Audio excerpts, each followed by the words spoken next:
Powerless, coping with a failed UPS in a critical moment. I'm Huey Poplock. A few weeks ago on Tech for Senior, I was to do two presentations. As I was about to start my first one, all of a sudden, my computer went away. Everything was dead. I was so embarrassed, but I couldn't do anything. So my part of the Tech for Senior program that Monday went away. We just weren't able to use it. My power didn't shut off, but my computer and UPS did. When the power goes out, the UPS, or Uninterruptable Power Supply, should provide temporary power to my computer and other connected devices until I can safely shut them down. However, if the power outage was sudden and the UPS was not able to switch to battery power fast enough, it's possible that my computer shut down before the UPS could take over. It's also possible that the UPS battery was drained or malfunctioned, causing it to shut down and cut power to my computer. In this case, I may need to replace the battery or the entire UPS unit if it's not functioning properly. And I was convinced this was my issue. You see, UPSs have a spec called switchover time that's different for each one of them. Simply put, it's the time taken by a UPS to switch over to its battery backup in case of a power failure. There is always a small delay, about 5 to 10 milliseconds, before the battery backup can pick up the load of the computer. During this small delay, the power supply to the PC is entirely cut off.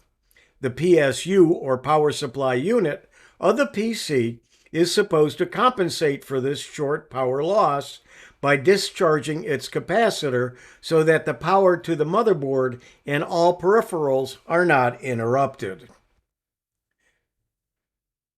Here's a chart talking about that. But that wasn't my issue. This was the UPS that I had. It's a APC Backups XS 1300. And this is the back of it. I'm going to show you and talk about that a little bit more in just a few slides.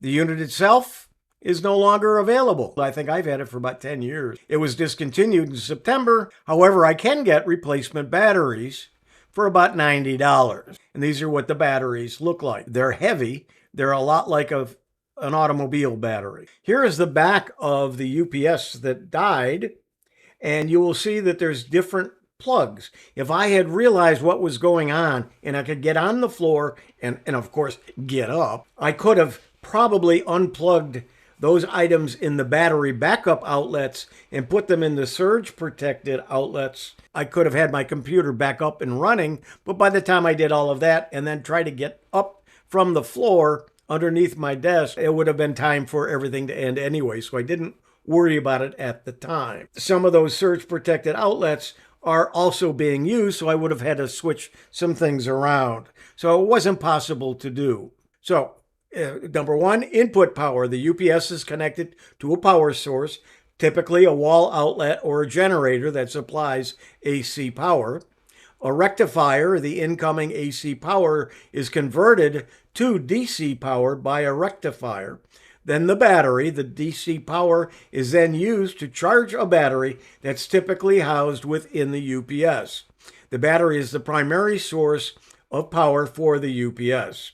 And then there's an inverter. When the power supply from the wall outlet or generator is interrupted, the battery takes over and the DC power is then converted back to AC power by the inverter.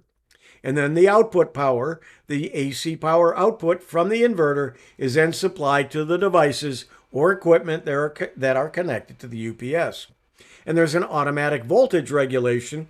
The UPS devices often include automatic voltage regulation, or AVR, that can adjust the voltage output to compensate for voltage fluctuations or spikes in the input power. This helps protect the connected equipment from damage. And I have suggested to some people who have power issues in their homes, they may have voltage regulation needed. The voltage may go up and down, and those would cause their computers to shut off and maybe reboot. So some of the times a UPS can solve some of those issues. The amount of time that a UPS can provide backup power depends upon the capacity of the battery and the amount of power that your devices are using. A large battery can provide backup power for a longer period of time, while devices that use more power will drain the battery more quickly. There are three main types of UPS systems. There's the standby UPS. This type of UPS is the most basic and economical. It works by monitoring the incoming power and switching to battery power if there's an outage or fluctuation. Standby UPS systems are commonly used for home computers and small office equipment. Line interactive UPSs. This type of UPS is similar to a standby UPS, but includes a voltage regulator to stabilize the incoming power. Line interactive UPS systems are commonly used for more critical equipment, such as servers, networking devices, and medical equipment. And then there's the online UPSs.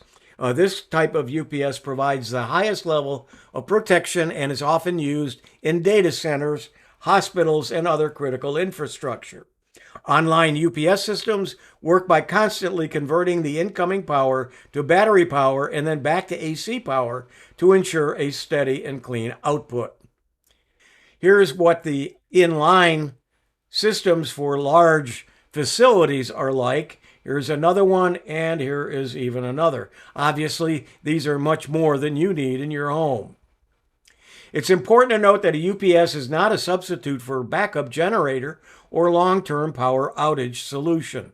A UPS is designed to provide temporary backup power for a limited amount of time. If you need to power your devices for an extended period, a backup generator would be a more suitable option.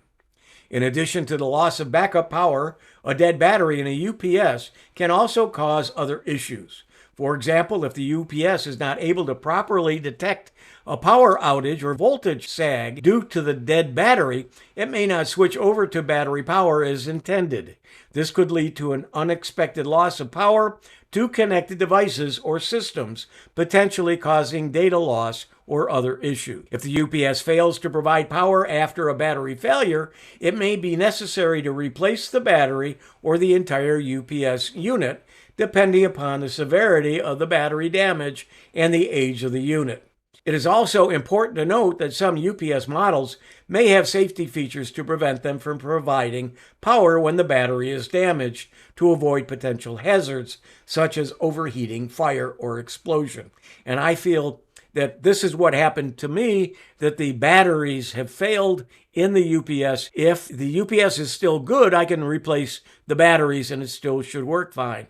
But it is a much older UPS and I'm going to have that checked as well. Here's what I replaced it with. I replaced it with an 850 volt amp. It is a Cyber Power. It was $109 and it has three different sections on the power strip. There's Eco Control, which when the UPS detects a computer is off or is in sleep mode, it'll automatically turn off power to computer peripherals connected to the Eco Mode outlets, reducing power usage and lowering energy.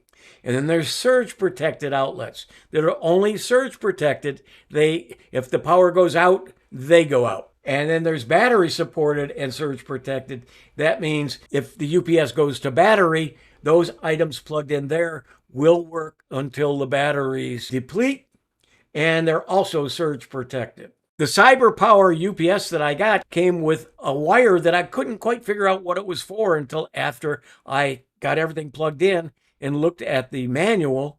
I do read manuals. You plug it into the UPS on one end and to a USB on the computer on the other end. You install the software and it will give you status and information.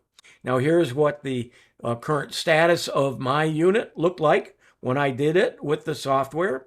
It said that I had 50 minutes of runtime and that I was only using 61 watts as a UPS load. Then if I looked at the summary, it told me the number of times that I had a power outage, or if I rebooted the computer, shut it off and turned it back on, it indicated that as a power outage because there was no power going to the computer. And then there were also event logs that I can take a look to see what's going on. Under energy reporting, I can see what the consumption is.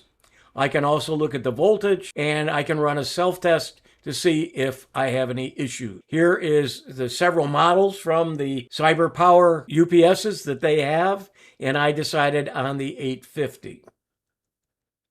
In conclusion, a UPS stops providing power when the battery fails because the battery is the primary component that stores energy and provides backup power. Therefore, it is essential to regularly maintain and replace the battery to ensure the UPS functions properly and provides reliable backup power in case of power outages or other disruptions. Here's what the one looks like, and there are certain plugs that do certain things on it. This has been Powerless, coping with a failed UPS in a critical moment. I'm Huey Poplock.